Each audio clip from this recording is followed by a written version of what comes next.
see, because there are so many voices in the world, L'hebdo du quartier. that it's very difficult to tell who's telling the truth. Vous êtes sur l'hebdo du quartier. Bonjour à tous et à toutes et bienvenue dans votre agenda de la semaine. Aurélia Thomas au micro. Le soleil était encore un peu froid, mais tout ce bleu nous rend plus jovial, je pense. Les mimosas sont en fleurs, les magnolias aussi commencent à fleurir. Bon, après, il y a des débats sur est-ce que c'est trop tôt, est-ce que c'est pas trop tôt, je ne sais pas. En tout cas, les journées vont bientôt se rallonger. On change d'heure le 26 mars. Bref, ça sent un peu le printemps, tout ça. En studio, à mes côtés, Alan Barraud, bonjour. Bonjour. Alors toi, tu nous présentes la mort de Jean-François Champillon. Champillon, pardon. Ce n'est pas n'importe qui, le précurseur de l'égyptologie, rien que ça. Et avec toi, avec moi aussi à mes côtés, Danny Parker, bonjour, notre chroniqueur foot. Bonjour Aurélia, le foot est imprévisible comme la vie, c'est pourquoi on aime le football. Je serai là pour vous en dire des nouvelles. Cool, je crois qu'il y a eu un peu des scandales cette semaine, Oui. mais aussi des bonnes nouvelles, Ouais, donc on va voir. Et on reçoit en studio Sarah Neji, bonjour. Bonjour. Présidente de l'association La Pulse, tu vas nous faire découvrir le carnaval de Rennes qui a lieu demain.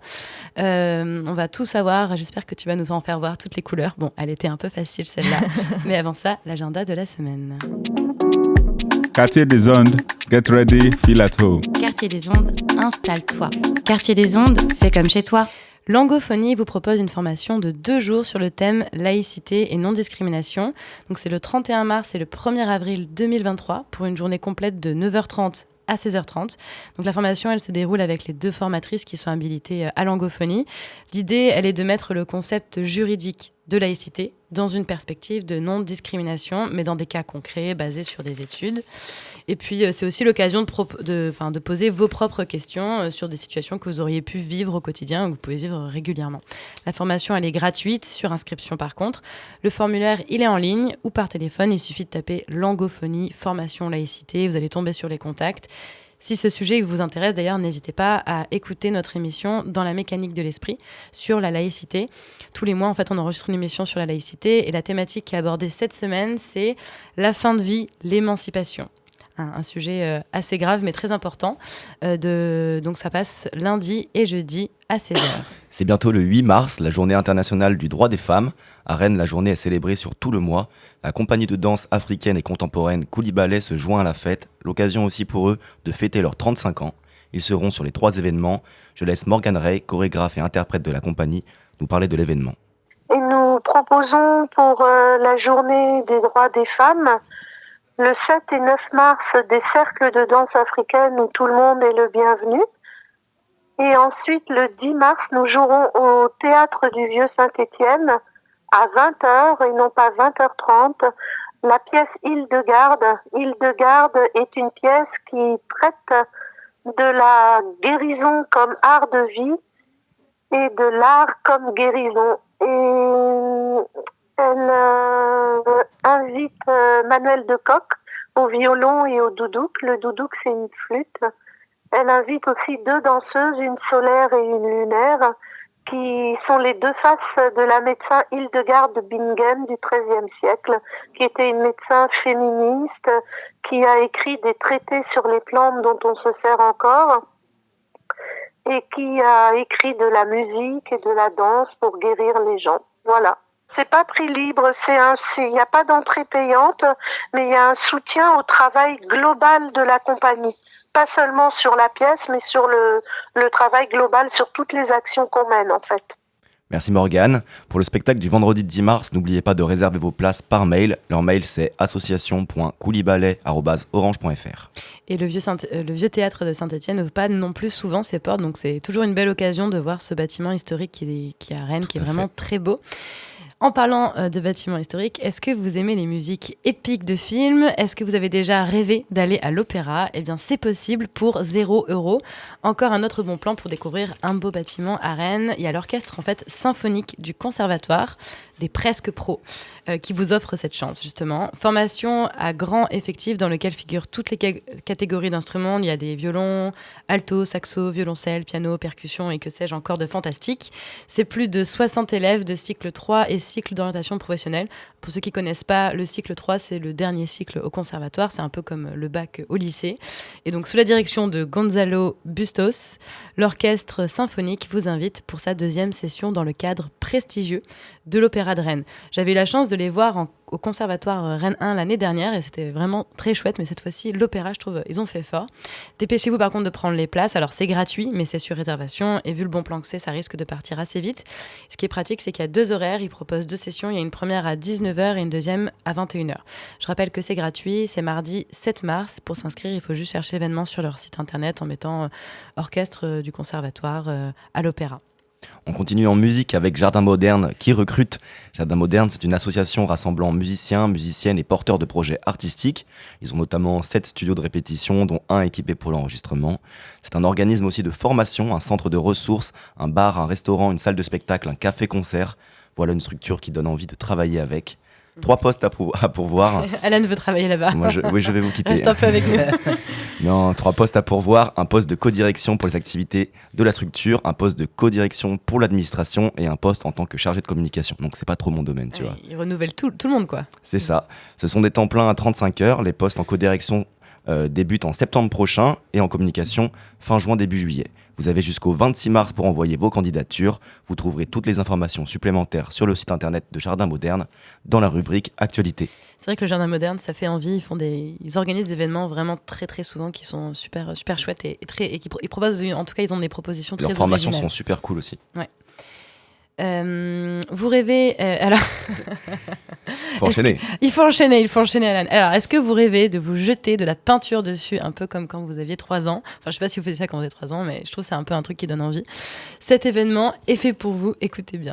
On a aussi un autre moment qui sera un temps fort porté par l'association Namaste Braise, une association indienne, qui vont proposer la fête de Holi, la fête des couleurs, leur fête de printemps. Donc avec de la musique Bollywood, avec un repas indien et aussi un jeu de couleurs. Parce qu'à ce moment-là, pour fêter le printemps, on met de la couleur sur les gens qu'on rencontre. Et chaque couleur a une signification. C'est une peinture très spécifique qui est à base d'amidon de maïs. Et donc en fait, elle s'enlève très très facilement à la machine avec de l'eau.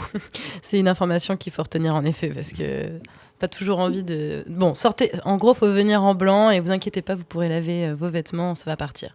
La fête des couleurs, elle a lieu le 11 mars, c'est concert à 10 €, ensuite c'est suivi d'un concert à 10 €, repas à 8 €, gratuit pour les moins de 10 ans, la carte sortir est acceptée. Rendez-vous à la maison de quartier Villejean, métro Villejean. La poétesse Meriem Alkamar, alors j'espère que je prononce bien, Meriem Alkamar, voilà, sort son premier roman, il s'appelle Insolation. Je vous en lis un petit résumé. Une jeune femme entame une correspondance à sens unique avec sa thérapeute, un moyen de revisiter son enfance et de faire face à certains complexes dus aux violences du passé. Un premier livre décrit comme intime et lumineux dans un style clair et sans détour. Ça vous a donné envie de l'acheter ? Le livre est édité en tout cas aux éditions du commun, qui sont déjà venus faire plusieurs émissions chez nous. Et justement, ils vous proposent une rencontre avec Meriem le vendredi 17 mars à 19h à leur librairie. Et que ce soit pour vous ou pour quelqu'un d'autre que vous aimez, ça fait toujours plaisir d'avoir un petit autographe de l'auteur. Manifestation mardi 7 mars contre la réforme du travail. Alors la préfecture a essayé souhaite modifier le parcours, mais les syndicats refusent parce que je pense que c'est aussi une histoire de tracts qui ont déjà été distribués, de communication. Les syndicats, ils veulent partir de la place de Bretagne à Rennes, mais donc la préfecture leur a interdit.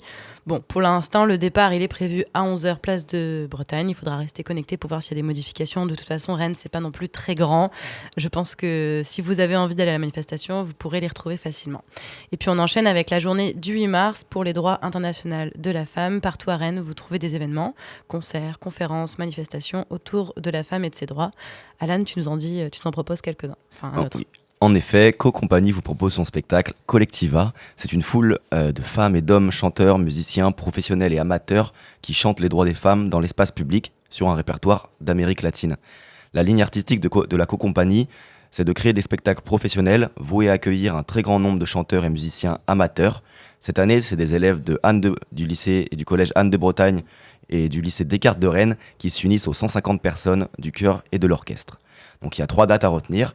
Le mercredi 8 mars à 12h30, une représentation avec des collégiens et lycéens. C'est gratuit, ça se passe au Théâtre de Verdure au Parc du Tabor. Le samedi 11 mars à 20h, cette fois-ci c'est payant car c'est dans le cadre du concert du Labo.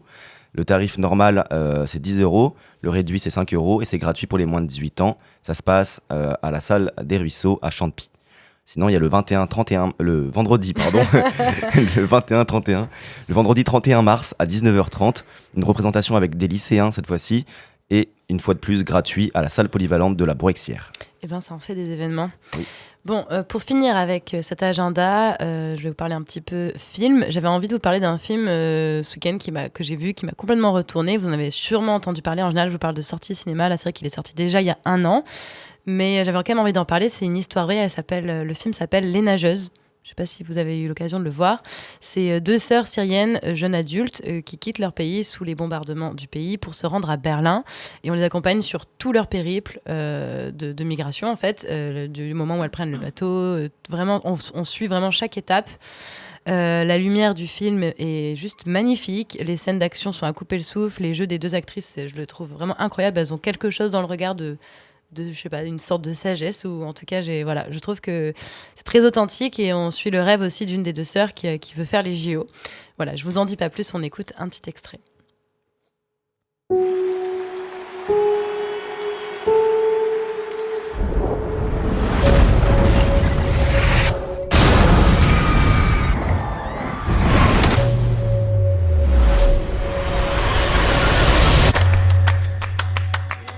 Un jour, je participerai aux Jeux Olympiques.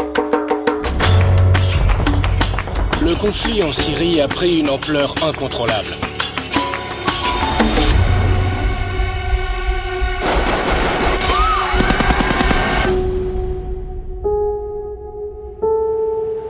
Tu viendras nous rejoindre.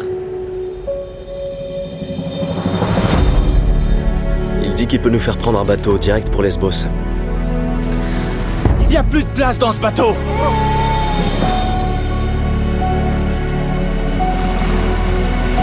On est trop lourd! Le bateau va couler! On doit alléger le bateau! Sarah!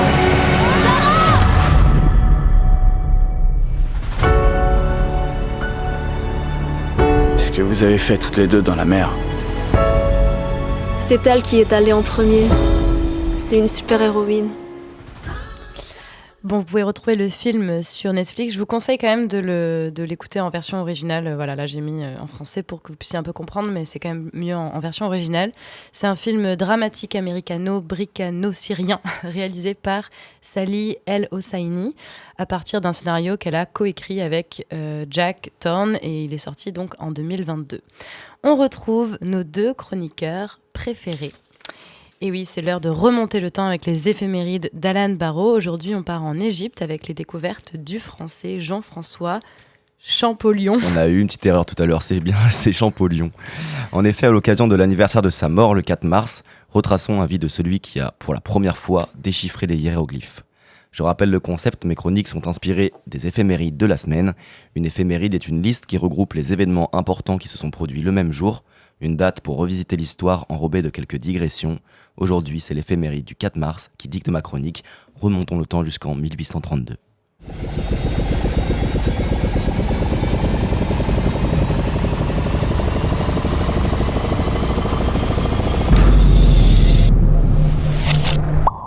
Ce samedi 4 mars, c'est donc l'anniversaire de la mort de l'égyptologue Jean-François Champollion, l'homme qui déchiffra les hiéroglyphes.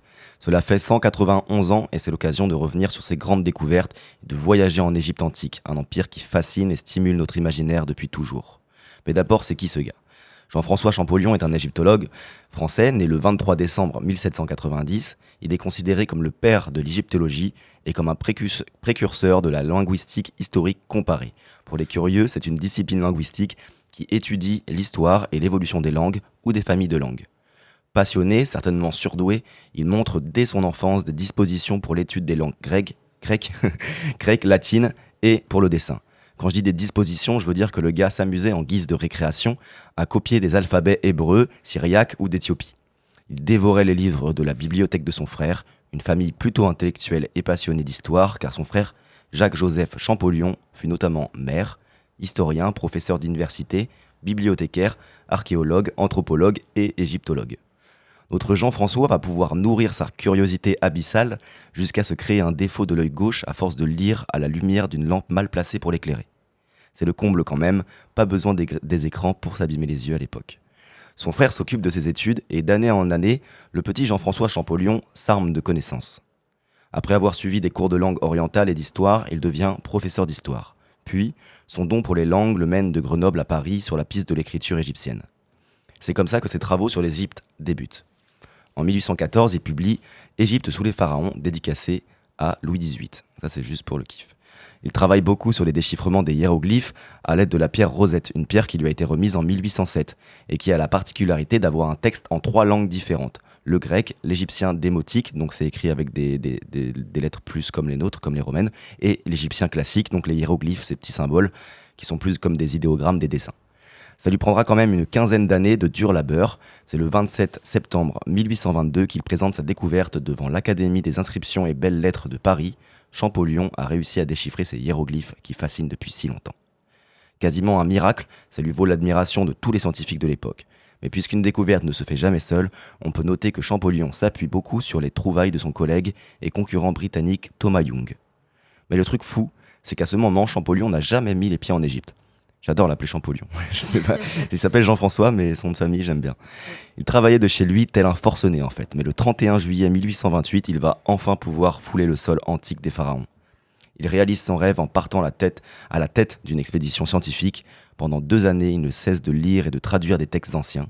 À son retour, il publie Description de l'Égypte et Monuments d'Égypte et de Nubie, qui sont aujourd'hui des ouvrages de référence pour les égyptologues. Et c'est le 4 mars 1832 qu'il décède à Paris.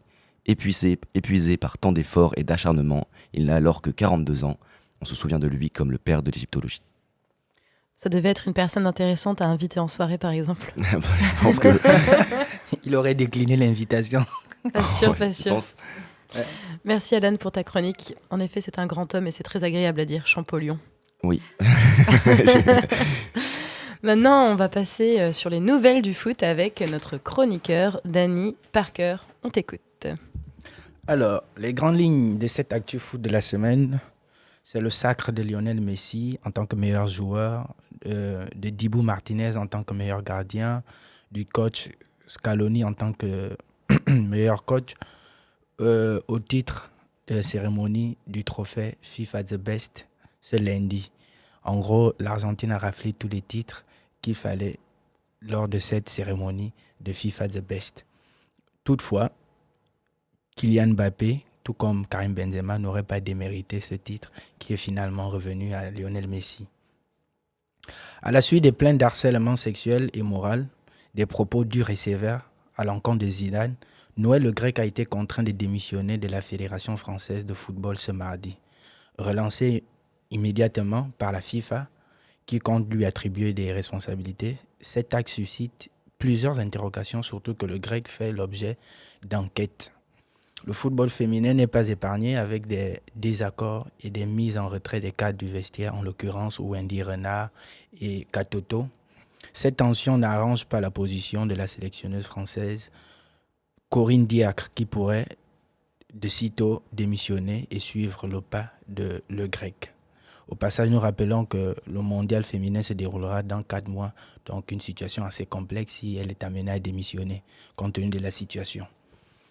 Le football français rendait hommage à Just Fontaine, le recordman de la Coupe du Monde, avec 13 buts en 1958 en 6 matchs. Rendez-vous compte, c'est énorme. Décédé à l'âge de 90 ans, il amène avec lui, ce record stratosphérique et impensable à battre de nos jours. Car 13 buts aujourd'hui, c'est le nombre de buts d'une personne au cours d'une année civile. Les artistes... Comme quoi les artistes ne meurent pas parce que leurs œuvres perdurent dans le temps et dans l'espace. En voilà un qui s'en va. Cap sur une semaine de coupe, il y avait la coupe FA Cup en Angleterre. Les clubs suivants se sont imposés: Manchester City, Manchester United. Grosse déception du côté de Tottenham, Southampton, Leicester qui ont perdu à tour de rôle contre des équipes de bas niveau. Du côté de la France, Lyon consolide une place pour les demi-finales sur un score de 2-1 face à Grenoble. Nantes, le champion en titre, emboîte le pas face à Lens sur un score de 2-1 également. Toulouse cartonne 6-1 face à Rodez, un club de Ligue 2. Quand on est trop monté, on finit par descendre ou faire une chute. C'était bien le cas de Marseille, qui se fait sortir par un club de Ligue 2 après avoir éliminé les favoris Paris et Rennes. Les demi-finales opposeront Nantes contre Lyon, Annecy contre Toulouse. En Espagne, Osasuna prend de l'avance en Coupe du Roi sur Atlético Bilbao en menant 1-0. Si vous cherchez un médicament du Real de Madrid, le Barça est votre solution. Le bourreau des uns est la victime des autres, comme on le dit. Comme quoi, on croise toujours plus fort que soi. Pour le moment, le Barça semble dicter la loi avec sa petite victoire 1-0 en match aller de la Coupe du Roi. Pour les grands matchs de ce week-end, j'ai oublié mon pronostic. Victoire de Dortmund face à Leipzig et de Napoli face à Lazio Rome. Et genre pour une victoire surprenante de Séville sur Atlético Bilbao, défaite de Lens sur Lille et une victoire de notre équipe Rennes dans le choc face à Marseille. Merci, ce sera tout. Merci Dany Parker pour la chronique foot. J'aime bien tes petites analyses philosophiques autour des situations du foot. Ce que j'ai retenu, c'est que Rennes avait gagné Nantes. Non, ils joueront en week-end. Ah. Ils joueront. Bon, j'ai pas retenu la bonne information. Terrible. Restez avec nous, demain c'est Carnaval à Rennes et on va connaître le programme dans quelques instants. Cela fait plus d'un siècle que les Français se battent pour la liberté de la presse, pour la liberté de réunion, pour la liberté d'association. Créer une association sportive, une association culturelle, une association de caractère spirituel, ça nous regarde. La parole aux assos. On reçoit en studio Sarah Neji, bonjour. Bonjour. Tu es présidente et créatrice, il me semble aussi, de La Pulse. Merci d'être parmi nous. C'est le retour du carnaval à Rennes et c'est grâce à vous, samedi 4 mars à partir de 15h, vous allez pouvoir revivre cette folle ambiance du carnaval pavé de déguisements insolites et d'orchestres orchestrés. La Pulse décide cette année de s'en emparer. Alors pourquoi déjà le festival avait disparu ? Alors, très bonne question. Alors, j'ai pas l'historique sur des longues années, mais je sais que dans les années 2000, il y avait des éditions du carnaval qui se passaient à Rennes et c'était quelque chose d'assez fort parce que, en fait, il y avait plein de choses qui se passaient dans les quartiers. Puis après, tous les enfants et les adultes d'ailleurs rejoignaient le centre-ville lors d'une journée pour pouvoir défiler. Alors, apparemment, c'était assez éreintant, mais bon, ça se passait assez bien et c'était vraiment très festif. Et ensuite, il y a plutôt eu des éditions de Mardi Gras jour férié. J'ai jamais compris la différence entre les deux. Carnaval, il y a tout un côté historique, même en termes de date. On n'est pas trop dans les clous, mais c'est pas. Voilà, maintenant je pense que c'est un peu plus popularisé. Mais Mardi Gras jour férié, c'est vraiment une date, déjà un mardi, c'est vraiment assez différent. Donc nous, on n'avait pas. Alors le Mardi Gras jour férié, il était organisé par les associations de Les Labos, par exemple le village d'Alphonse et comment dire, les Ateliers du Vent. Et en fait, il y avait un but quand même de revendication, Mardi Gras jour férié, reprendre la rue, faire des choses très populaires et différentes.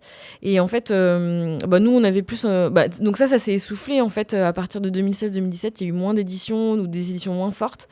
Et nous, ça nous a manqué parce qu'en fait, on y a participé. Donc, dans l'association La Pulse, on est surtout des personnes qui viennent des orchestres de percussion de Rennes. Et donc, on y avait largement participé. Et ça nous manque énormément. Donc, on s'est dit, il faudrait qu'on reprenne un petit peu ce format-là, mais plutôt un samedi. Donc, c'est pour ça que c'était plus l'idée du carnaval. Ouais, c'est plus festif, un samedi, il y a plus de personnes qui peuvent se déplacer. Complètement, même les orchestres. Ouais. Oui, oui. On va voir en détail, mais la programmation est quand même assez dense. Le carnaval, c'est une fête, je trouve, qui est plutôt méconnue finalement en France, ou en tout cas, tout le monde a un peu sa propre définition. Il y a des particularités dans chaque pays aussi. Par exemple, je sais qu'en Guadeloupe, c'est une fête qui s'étend sur plusieurs semaines. Dans ma région du Sud, je sais qu'on construisait un énorme monsieur, et puis on faisait un procès, et puis on le brûlait, et c'était vraiment hyper spécial comme journée. Quand j'y pense, c'est fort d'ailleurs, on brûlait le monsieur carnaval. Pour La Pulse, c'est quoi un peu le carnaval ?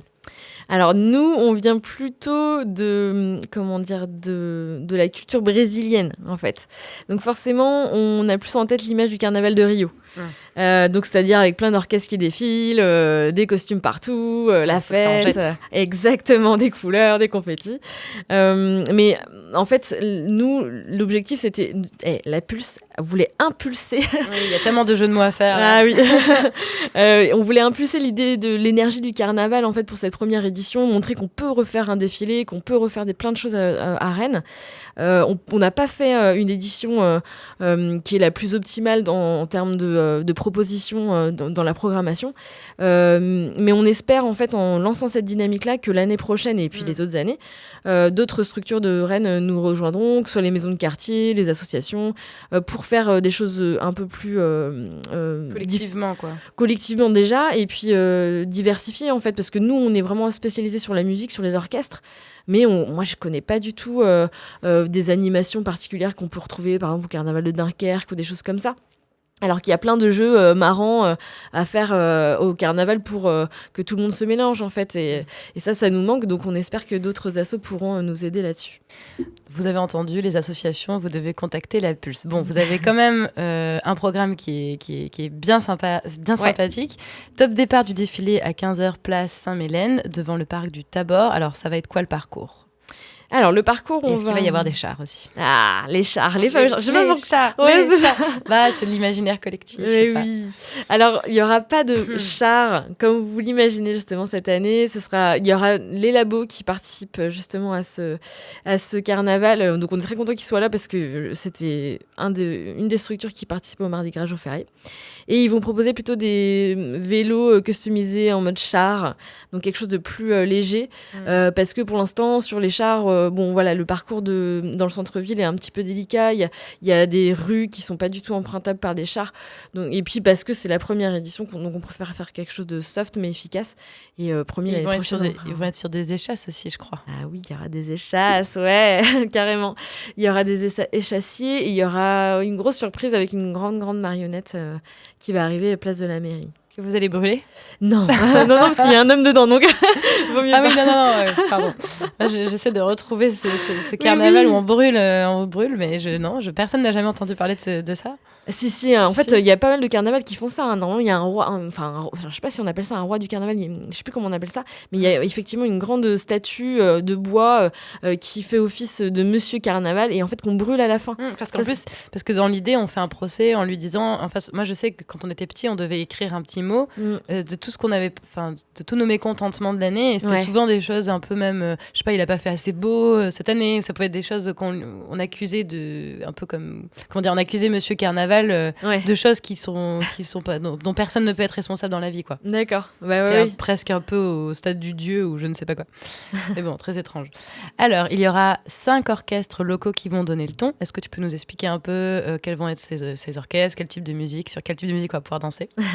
Ouais, on a essayé d'être le plus local possible. Donc, on travaille là avec 5 orchestres. Donc, il y a les Tambours du Maracatu, qui est un groupe de danse et percussion de musique brésilienne, alors plutôt nord-est. Donc, c'est quelque chose d'assez tribal. C'est pas comme une batucada qu'on voit habituellement. Il y aura aussi la fanfare INSA de Rennes. Donc là, plutôt fanfare traditionnelle, avec de la musique pop et actuelle. Les ingénieurs. Voilà, c'est ça, exactement. Qui y aura d'autres ? Il y aura AC Balata, qui est un orchestre de musique antillaise. Et franchement, ça envoie. Si vous n'avez jamais vu, il faut voir ça. Il y a des gros bidons, des petites calebasses qui font tchic-tchic-tchic.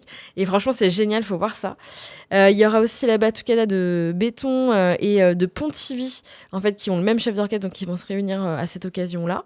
Donc là, batucada Samba Brésil à fond. Et puis, je sais plus combien j'en ai dit. 4. Ouais, il m'en manque un. Donc, ça va être Takadidoum. Takadidoum, ouais. Exactement, qui est la batucada de Rennes, qui est en rouge et noir normalement. Je sais pas si ils vont se déguiser. Alors, je sais pas s'ils vont rester en rouge et noir, mais en tout cas, ils seront là. Et eux, ils vont nous rejoindre à la moitié du parcours parce qu'en fait, on travaille avec un autre carnaval à Rennes, celui de Alphonse Guérin, le carnaval des grands enfants. Et donc en fait, ils seront là-bas en début d'après-midi, puis nous rejoignent vers 17h. Parce que l'envie, c'est pas forcément de faire un carnaval uniquement en centre-ville, mais c'est aussi de pouvoir se rattacher avec les autres quartiers de la ville. Bah exactement, c'est le carnaval de Rennes, donc le Rennes ne se résume pas du tout au centre-ville. Et on pense que c'est important que les choses se passent aussi dans les quartiers. En fait, l'idée qui s'est passée dans les années 2000, que tout le monde se rassemble pour aller au centre-ville. Alors ça peut être une super idée, pourquoi pas. Mais je pense aussi qu'on peut faire tellement de choses dans les quartiers pour que les gens se rencontrent, faire des goûters après, à la fin du carnaval avec les enfants et les familles. Moi, je pense que c'est idéal de pouvoir faire ça et donc il faudrait qu'on relance ça. C'est pour ça que là, on travaille pour cette année avec le quartier Alphonse Guérin. On espère que d'autres quartiers nous rejoindront les prochaines années. Merci, c'est déjà la fin de cette émission. Merci à Sarah de La Pulse. Soyez nombreux demain, samedi 4 mars au carnaval, donc à partir de 15h, place de la mairie. Place de Mélène, pardon. Place Saint-Melaine, Place Saint-Melaine, je vais pas y arriver avec les places à Rennes, mais encore une fois, je pense qu'on peut vous entendre d'assez loin. Oui. Rennes, c'est pas trop grand, on va vous retrouver facilement. J'espère que vous marcherez pas trop vite. Non. Puis il faudra chercher Charline, du coup. C'est ça, Charline, ouais. Pour te retrouver. Vous pouvez toujours vous rendre donc à la Biennale de la Percussion aussi, du 16 au 18 juin. 3 jours de concerts et d'ateliers pour se bouger les fesses sur les percus. C'était Aurélia Thomas au micro. Je remercie Alan Barraud et Dany Parker pour leur chronique. Retrouvez l'entretien en entier dans Paroles aux Assos. Et moi, je vous laisse entre les mains de l'hebdo Polyglotte pour des sonorités différentes. Vous allez continuer de voyager. Bonne journée, bon week-end, bonne semaine. Profitez des jours qui s'allongent. Au revoir. Quartier des Ondes, get ready, feel at home. Quartier des Ondes, installe-toi. Quartier des Ondes, fais comme chez toi.